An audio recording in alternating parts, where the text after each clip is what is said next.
আমি ১৪ গ্রাম একটা গ্রামে আসছি। তো এখানে আইসা একেবারে একটা নতুন প্ল্যান বসাইতে আসছি। ওনারা কি হয়েছে, এই প্ল্যানটা দেখে আরেকজন অর্ডার দিছে।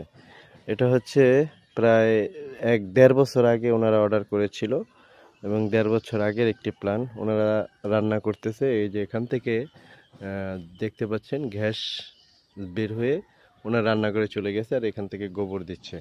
তো এটা হচ্ছে সবুজ শক্তির একটি বায়োগ্যাস প্ল্যান্ট। ওনারা প্রায় ১.৫ বছর ইউজ করার পরে ওনার চাচাতো ভাই আরেকটা অর্ডার দিছে, যেটা আমরা ওইখানে বসাবো।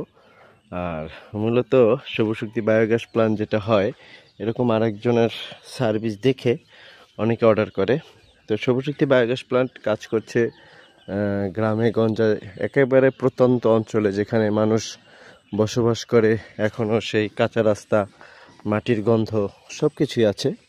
কিন্তু এখানে কাজ করে এরা একটা সময় গ্যাস দিয়ে রান্না করবে, এটা তারা চিন্তাই করতে পারতো না।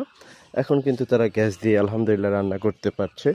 তো এরকম সবুজ শক্তি বায়োগ্যাস প্ল্যান্ট কাজ করছি মাঠে ঘাটে, সারা বাংলার মানুষকে নিয়ে। আমার জন্য সবাই দোয়া করবেন।